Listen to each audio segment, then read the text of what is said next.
Salut tout le monde, nous sommes contents de vous retrouver aujourd'hui sur cette nouvelle vidéo. Nous saluons tous nos amis sur Facebook, sur YouTube, nos abonnés. Aujourd'hui, on est là pour faire suite à une vidéo que nous avions postée, ça fait déjà quelques semaines, sur 10 erreurs à éviter lors de votre entretien d'embauche. Déjà, c'est votre coach Philibert Philippe sur votre chaîne TV Philibert Philippe TV qui est là pour vous conseiller sur quelques domaines professionnels de la vie de façon à rendre votre vie professionnelle encore plus facile. N'oubliez pas d'abonner, de liker la vidéo, de nous laisser une pouce bleu, d'activer la cloche de notification pour ne rater aucune de nos prochaines vidéos et partager cette vidéo à vos proches, à vos amis. 10 erreurs à éviter lors de votre entretien d'embauche. Premièrement, c'est raconter sa vie personnelle. Dans un entretien d'embauche, votre vie personnelle doit rester secrète. Il ne faut pas pleurnicher sur votre vie personnelle. J'ai un problème je suis en plein divorce, j'ai un problème sanitaire, j'ai des enfants à nourrir. Ça crée toujours une mauvaise tension. Tout ce que le recruteur peut entendre, c'est quelqu'un qui le supplie pour qu'il lui donne ce poste. Deuxième erreur à éviter, c'est le fait d'en dire trop. Le plus souvent, quand on vous demande de vous présenter, certes, vous allez vous présenter votre identité, votre parcours professionnel, mais il ne faut pas se perdre dans les détails. Il faut rester très succinct. C'est la meilleure façon de prouver à votre recruteur que vous avez cette capacité de synthétiser les informations. Troisième erreur à éviter, c'est le fait de ne pas dire assez. Dire trop, c'est un problème. Ne pas dire assez, c'est encore un autre problème. Pourquoi? Il faut éviter d'être trop général dans vos réponses. C'est comme une question totale a été posée et vous répondez par oui ou par non. Il faut surtout éviter, mais il faut plutôt élaborer. Dans ce cas, il faut trouver toujours la bonne longueur d'onde pour vos réponses. De temps en temps, c'est le recruteur qui va devoir vous relancer, dire un peu plus, dire un peu plus. Ça crée toujours une mauvaise tension entre vous et votre recruteur. Quatrième erreur à éviter, c'est le candidat excuse-moi ou je suis désolé. Est-ce que vous avez visité tel site? Est-ce que vous avez visité tel document?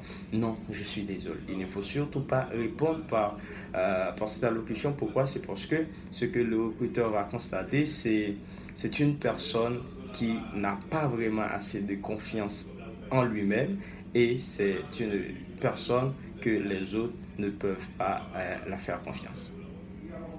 Cinquième erreur, c'est dire mal de votre ancien employeur, le plus souvent quand on vous pose la question pourquoi vous avez laissé votre poste, votre ancien boulot, il faut trouver surtout une excuse qui est légitime et acceptable. Laissez-moi vous donner un exemple. Pourquoi vous avez laissé votre poste? Bon, je voulais être manager de toute ma carrière et dès que je vois cet avis de recrutement, je me suis lassé. C'est une excuse qui est à la fois légitime et compréhensible. Sixième erreur à éviter, c'est le candidat qui dit oui à tout. On vous pose cette question, oui. On vous pose celle-là, oui. Non. Ça, c'est un problème. Si vous n'êtes pas d'accord sur un point important, il faut le faire sentir. Je ne vous conseille pas d'aller chercher la petite bête. Non, c'est pas ça. Mais si vous n'êtes pas d'accord, si vous êtes en désaccord avec un point, vous pouvez élaborer, vous pouvez montrer votre point de vue. C'est la meilleure façon aussi de prouver que vous avez cette capacité de prendre vos propres responsabilités. Septième erreur à éviter, c'est le fait de réciter votre CV. Je vais me statuer un peu là-dessus. Le CV, son rôle, c'est de vous permettre de décrocher en séance de recrutement, en séance d'entretien d'embauche avec votre patron, avec votre recruteur. Dès que vous arrivez à ce niveau, la mission de votre CV a pris fin. C'est la raison pour laquelle c'est une erreur quand vous arrivez face à votre intervieweur de réciter votre CV. Et quand on vous pose une question, il ne faut surtout pas dire que ça se trouve dans mon CV. C'est comme quelqu'un qui a mis des informations sur un site d'internet pour trouver des amis et quand vous trouvez ces amis-là et on vous pose une question, vous dites retournez sur le site pour chercher parce que j'ai tout mis sur le site. Non, c'est pas important parce que vous êtes en face de la personne. Débrouillez-vous pour répondre à toutes les questions posées. Huitièmement, huitième erreur à éviter, c'est le fait de faire paraître son stress et ne pas regarder le recruteur dans les yeux. Donc, calmez-vous, ça va bien se passer. Il faut regarder la personne dans les yeux. Il ne faut pas être timidé. Et c'est d'ailleurs, vous êtes des professionnels. Il faut regarder la personne dans les yeux pour bien capter son attention, pour capter l'idée, lignée de son message.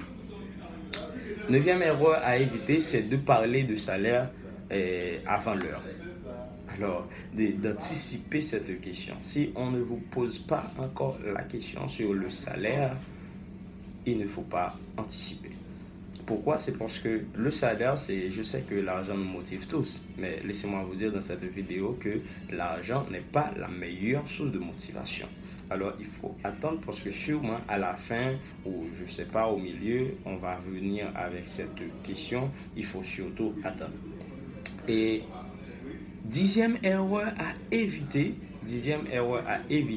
c'est de ne pas avoir question à la fin de votre séance de recrutement. Ça prouve que vous n'êtes pas à la hauteur. Et le recruteur sache bien que vous ne comprenez pas tout. Alors, la meilleure chose à faire, c'est de rebondir sur un point important. C'est pourquoi il faut toujours noter, de dire, bon, vous avez parlé de telle chose, vous avez parlé de la position de l'entreprise, où est-ce que vous en êtes actuellement? Est-ce que vous êtes encore dans le même niveau? Est-ce que vous stagnez encore à ce même poste? Alors, il faut toujours poser une question. J'ai un bonus pour vous aujourd'hui. Comment se rebondir quand vous faites des erreurs lors de votre entretien d'embauche? En parlant, vous pouvez commettre des erreurs face à votre intervieweur. La meilleure chose à faire, c'est d'acheminer, de continuer, d'enraciner vos réponses. Alors, il ne faut pas ça peut sentir sur l'erreur. Alors, il faut enchaîner, il faut trouver d'autres exemples similaires de façon à montrer, oui, certes, c'était une erreur, mais vous avez la capacité d'élaborer, vous avez la capacité de vous défendre. Merci, à la prochaine pour une plus belle vidéo.